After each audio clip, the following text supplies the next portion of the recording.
Once upon a time, there lived a poor stonecutter.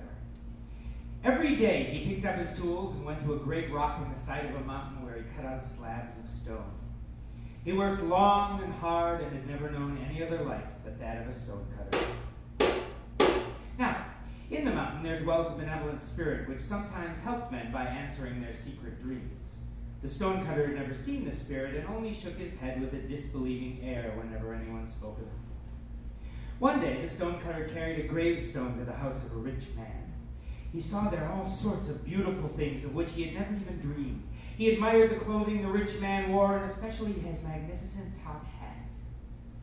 When he returned to the mountain, he found his work somewhat harder and heavier, and he said to himself, "Oh, if only I were a rich man, how happy I should be." And suddenly a voice answered him, "Your wish is heard. A rich man you shall be." He thought it was all his fancy and picked up his tools and went home. But when he got there, he found his wooden hut had become a stately mansion filled with expensive things, including a wardrobe of expensive clothing, and most splendid of all, a magnificent top hat. A hat in every respect like the one he had envied. He was nearly beside himself with joy, and in his new life the old one was quickly forgotten. It was now the beginning of summer, and each day the sun blazed more fiercely. One morning the heat was so intense that the stonecutter could scarcely breathe. He had tired quickly of the rich and splendid things in his new home and was peeping through the shutter to see what was going on in the street when a carriage passed by. In the carriage there sat a prince, and over his head a golden umbrella was held to protect him from the sun's rays.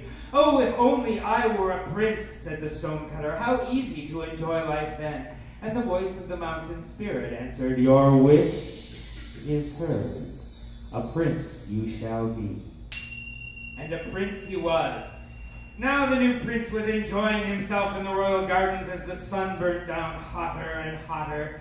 He saw that in spite of the water he poured on his flowers, the rays of the sun still scorched them. And in spite of the umbrella held over his head, his own face grew browner and browner. He cried, "Is the sun then mightier than I? Oh, if only I were the sun and not just an ordinary prince."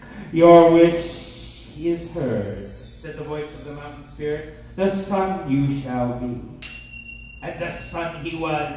He shot his beams above and below, on the earth and in the heavens. He burnt up the grass in the fields and the flowers in the gardens. He scorched the faces of princes as well as of the poorer folk. He glorified in his might. But one day, a cloud covered the face of the sun and hid the earth from him. The sun cried, "Does a cloud hold captive my rays and is mightier than I? Oh, that I were a cloud and mightier than any." "Your wish is heard," said the voice. "A cloud you shall be."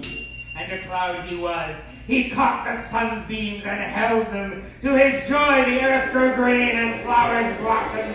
He glorified in his power. For days and weeks he poured forth rain. He rained and rained till the rivers overflowed their banks and crops stood in water. Everything bent low beneath the power of the cloud's might.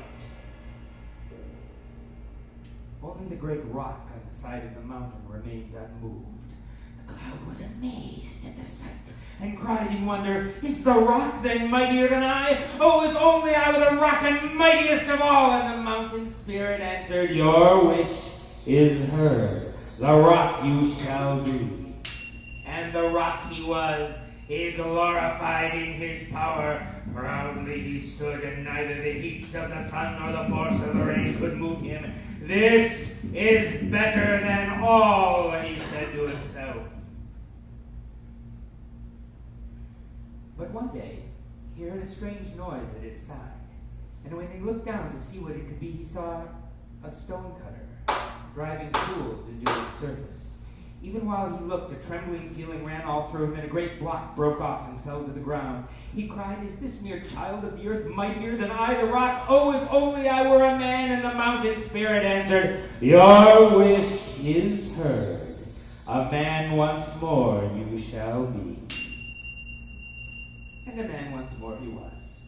In the sweat of his brow he toiled again at his trade of stone cutting. His clothes were tattered and his food scanty, but he had learned to be satisfied with his life and did not long to be something or someone else. He was happy and content. And he no longer heard the voice of the mountain spirit.